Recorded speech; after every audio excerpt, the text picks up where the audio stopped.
नमस्कार, जोहार, मैं संजय और आप देख रहे हैं न्यूज झारखंड। चलिए जानते हैं सुबह से लेकर शाम तक की तमाम बड़ी खबरों को। पहली बड़ी खबर की बात करें तो झारखंड में शुरू होगी स्टूडेंट क्रेडिट कार्ड योजना।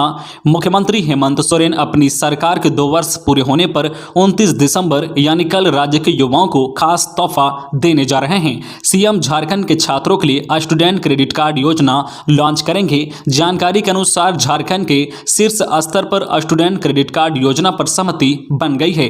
योजना का कॉन्सेप्ट नोट तैयार किया जा रहा है। यह स्कीम बिहार और पश्चिम बंगाल की तर्ज पर झारखंड में शुरू की जाएगी।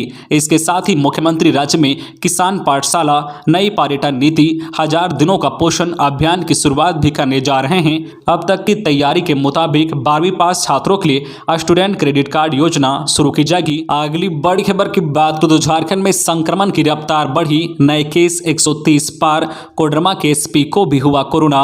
झारखंड में कोरोना फिर रफ्तार पकड़ने लगा है। खासकर कोडरमा में बड़ी संख्या में मिल रहे मरीजों के बाद अब रांची, जमशेदपुर और धनबाद आदि जिलों में भी संक्रमितों की बढ़ती संख्या ने स्वास्थ्य विभाग की चिंता बढ़ा दी है। विशेषज्ञ इसे तीसरी लहर की आहट मान रहे हैं। पिछले 24 घंटे में राज्य में 158 दिनों के बाद 138 मरीज मिले हैं। राज्य में 23 जुलाई को 139 मरीज मिले थे। उस समय राज्य में एक्टिव मरीजों की संख्या 1364 थी, लेकिन उसके बाद रोज मिलने वाले नए मरीजों की संख्या में गिरावट होने लगी। अब 2 हफ्ते से मरीजों की संख्या बढ़ती जा रही है। पिछले 24 घंटे में राज्य में 63 मरीज कोडरमा में मिले हैं। इसके बाद रांची में 38, पूर्व सिंहभूम में 13, हजारीबाग से 7, धनबाद, दुमका व पश्चिमी सिंहभूम में 3-3, जबकि पलामू, रामगढ़, गिरिडीह आदि जिलों में कुल 8 मरीज मिले हैं। अगली बड़ी खबर की बात करें तो झारखंड में अगले 2 दिनों तक ओलावृष्टि की आशंका। मौसम विभाग का येलो अलर्ट। सरसों और सब्जियों को होगी क्षति। 31 दिसंबर से बढ़ेगी ठंड। झारखंड में अगले 2 दिन तक ओलावृष्टि की आशंका जताई गई है। मौसम वैज्ञानिक अभिषेक आनंद ने बताया है कि मध्य रांची, बोकारो, गुमला, हजारीबाग, खूंटी तथा रामगढ़ के अलावे पलामू, गढ़वा, चतरा, कोडरमा, लातेहार व लोहरदगा में कहीं कहीं ओलावृष्टि होने की संभावना है।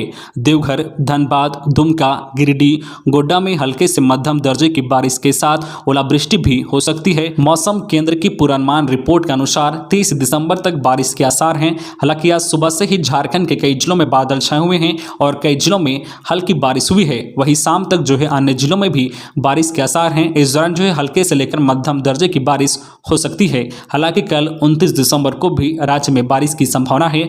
इसके साथ ही मौसम विभाग की ओर से अलर्ट जारी कर बताया गया है कि 2 दिनों की बारिश से सब्जी और फलों को काफी नुकसान हो सकता है। सब्जियों में जहां कीड़े लगने के साथ साथ अलग अलग बीमारियां हो सकती है, वहीं आलू और सरसों के फसल को भी भारी नुकसान हो सकता है। अगली बड़ी खबर की बात करें तो रांची पुलिस तैयार। 9 वर्ष के जश्न में रफ्तार पर लगेगी लगाम। पुलिस राजधानी में 10 जगहों पर चलाएगी ड्रंक एंड ड्राइव अभियान।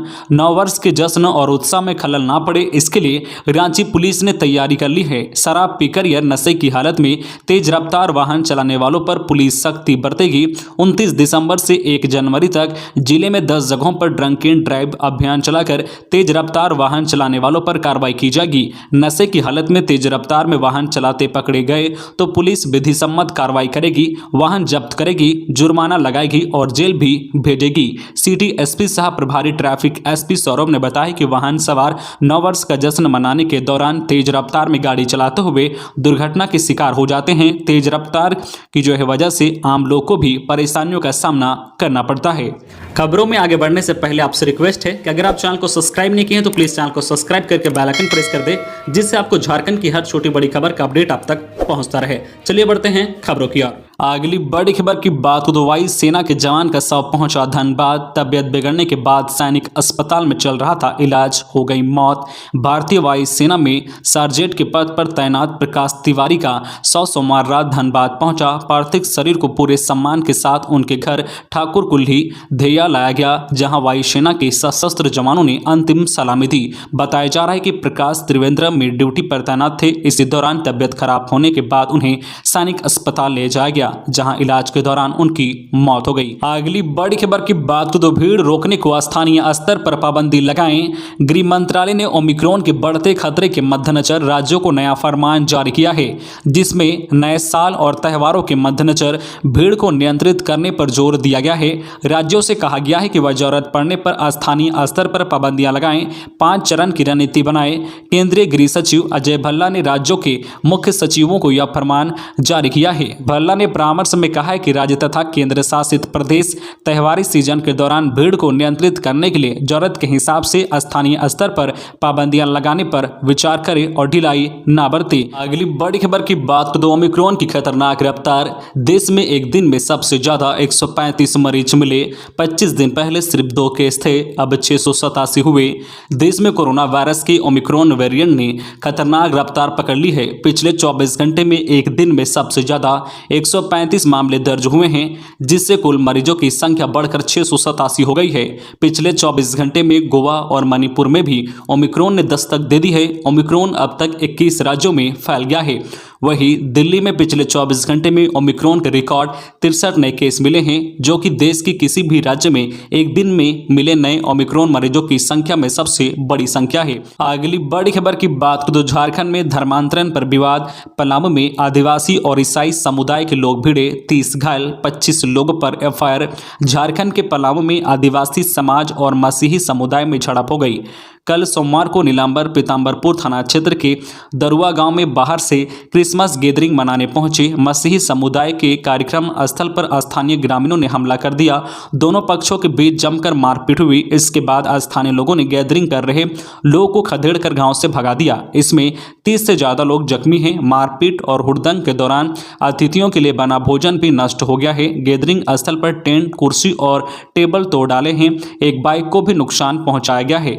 थाना प्रभारी गौतम कुमार राय ने बताया कि इस मामले में दोनों पक्षों के कुल 25 से अधिक लोगों पर नामजद एफआईआर दर्ज की गई है। कुछ अज्ञात लोगों पर भी मामला दर्ज किया गया है। अगली बड़ी खबर की बात करें तो मॉब लिंचिंग निषेध कानून किसी धर्म के खिलाफ नहीं। सीएम मुख्यमंत्री हेमंत सोरेन ने 29 दिसंबर अपनी सरकार के 2 साल पूरे होने से पहले आयोजित पत्रकार वार्ता में कई मुद्दों पर अपनी राय रखी। उन्होंने कहा कि मॉब लिंचिंग के खिलाफ कानून बनाने पर भाजपा के तुष्टीकरण के आरोप को खारिज करते हुए सीएम श्री सोरेन ने कहा कि इस पर केंद्र की मोदी सरकार को कानून लाना चाहिए था। उन्होंने सवाल किया है कि क्या राज्य सरकार का मॉब लिंचिंग निषेध कानून मुस्लिम, हिंदू या आदिवासी विरोधी कानून है? भीड़ केवल भीड़ होती है या लिंचिंग के खिलाफ कानून है? कोई भी भीड़ का हिस्सा हो सकता है और कोई भी शिकार बन सकता है। अगली बड़ी खबर की बात करें तो सरकार बना रही है सभी विभागों की नियुक्ति नियमावली। हेमंत सरकार के 2 साल पूरे होने पर बोले रामेश्वर उरांव। वित्त एवं खाद्य आपूर्ति मंत्री डॉक्टर रामेश्वर उरांव ने कहा है कि अलग झारखंड राज्य गठन के बाद भाजपा ने अपने 16 वर्षों के शासनकाल में राज्य के विकास को लेकर कुछ नहीं सोचा। वही विपरीत परिस्थिति में हेमंत सरकार ने 2 वर्ष काफी काम किया है। आने वाले 3 वर्ष में गठबंधन की सरकार अपने सभी वायदे को पूरा करेगी। डॉक्टर उरांव ने सोमवार को सरकार के 2 वर्ष पूरे होने पर पत्रकारों से बातचीत करते हुए सरकार की उपलब्धियां गिनाई। उन्होंने कहा है कि इन 2 सालों में सरकार ने हर क्षेत्र में काम किया है। रोजगार, स्वास्थ्य एवं कृषि के क्षेत्र में सरकार ने काफी काम किया है। मंत्री ने रोजगार के मुद्दे पर कहा है कि आने वाले दिनों में नियुक्तियों की भरमार होगी। नियुक्ति नियमावली बाधा अब खत्म हो गई है। पिछली सरकार में कई नियुक्तियां फंस गई। अगली बड़ी खबर की बात करें तो माध्यमिक और इंटरमीडिएट परीक्षा पंजीयन के लिए जैक बोर्ड ने तय की तारीख।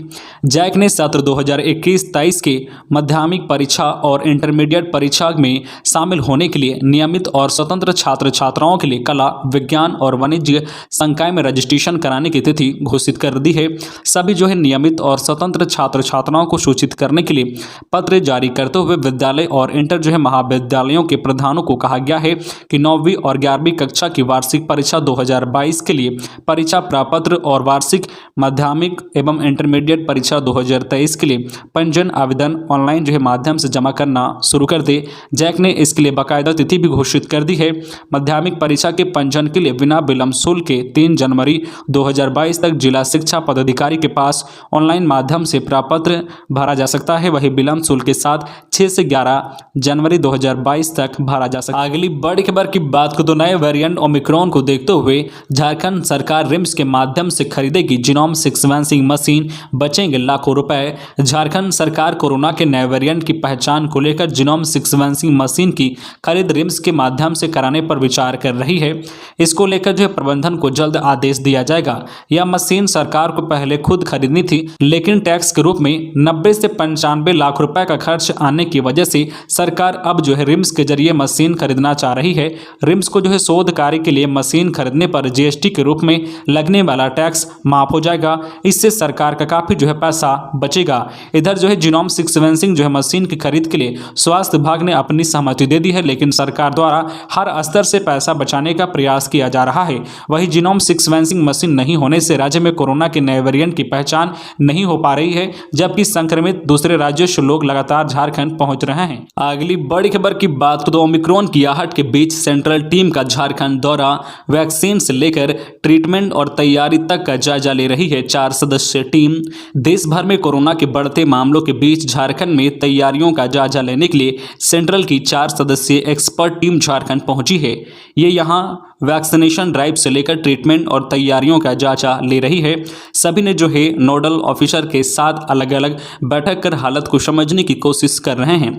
टीम ने पहले दिन रांची के सिविल सर्जन, रिम्स के अलग अलग विभाग के विभागीय अध्यक्ष, मेडिकल सुपरिटेंडेंट के साथ मीटिंग जो है करने के बाद मोराबादी स्थित वैक्सीनेशन कैंप पहुंची। इसके अलावा उन्होंने अस्पताल में एडमिट मरीजों से भी मुलाकात कर सुविधाओं की जानकारी ली। टीम ने सिविल सर्जन से वर्तमान में कोरोना के कितने संक्रमित मरीज हैं, उनके लिए कितने बेड की व्यवस्था कहां है और कितने लोगों को अब तक जो है वैक्सीन के सिंगल और डबल डोज दिए गए हैं और बच्चों के लिए कितने बेड की व्यवस्था है, इसका पूरा डेटा लिया। तो ये थी आज की झारखंड की टॉप बड़ी खबरें। इसी तरह झारखंड की हर छोटी बड़ी खबर देखने के लिए आप हमारे चैनल न्यूज झारखंड चैनल को सब्सक्राइब करके बेल आइकन प्रेस कर दीजिए, जिससे आपको झारखंड की हर छोटी बड़ी खबर का अपडेट आप तक पहुंचता रहे। तो आज के लिए बस इतना ही, हमें दीजिए इजाजत, फिर मिलते हैं नेक्स्ट न्यूज में।